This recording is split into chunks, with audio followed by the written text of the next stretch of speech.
వినాయకుడంటే భౌతికంగా మనకు కనిపించే ఆకారం మాత్రమే కాదు. ఆయన అవతారం, రూపం, స్వభావం వెనుక ఉన్న ఆంతర్యాలు ఎన్నో.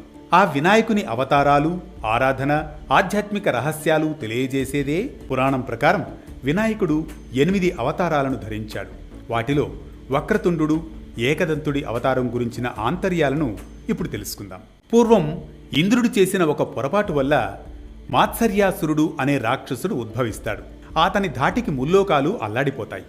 ఆ మాత్సర్యాసురుణ్ణి ఎదుర్కోవడానికి ఎలాంటి ఉపాయమూ తోచక దేవతలంతా దత్తాత్రేయుని శరణు వేడుతారు. ఆయన గణపతిని ప్రార్థించమని సూచిస్తాడు. గం అనే బీజాక్షరంతో దేవతలంతా ఆ గణపతిని గురించి తపస్సు చేయగానే వక్రతుండునిగా అవతరించి సింహవాహనుడై ఆ మాత్సర్యాసురుణ్ణి జయిస్తాడు వక్రతుండు.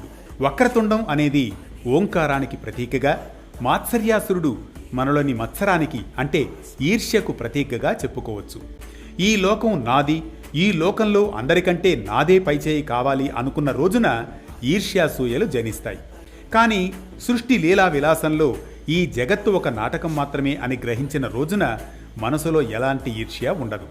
ఇదే మాత్సర్యం మీద ఓంకారపు విజయం. ఇక ఏకదంతుడు.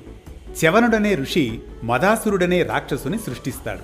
రాక్షసుల గురువైన శుక్రాచార్యుడేమో అతనికి హ్రీం అనే మంత్రాన్ని ఉపదేశించి దాన్ని నిరంతరం జపిస్తే ఫలితం దక్కుతుందన్న ఉపాయాన్ని అందిస్తాడు. లోకాధిపత్యమే అభీష్టంగా కల మదాసురుడు ఆ హ్రీంకారాన్ని యుగాల తరబడి జపిస్తాడు. దాంతో అతనికి కోరుకున్న శక్తులన్నీ లభిస్తాయి.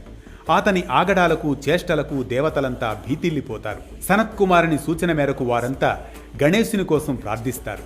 ఆయన ఏకదంతునిగా అవతరించి మదాసురుణ్ణి జయిస్తాడు. ఇక్కడ మదాసురుడు అంటే మదానికి అంటే గర్వానికి చిహ్నం.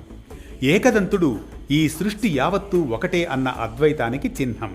ఇది వక్రతుండు, ఏకదంతుడు అనే విఘ్నేశ్వరుని అవతారంలోని వైభవం. మరో భక్తి రాగం, ధర్మ దీపంతో మళ్ళీ కలుద్దాం.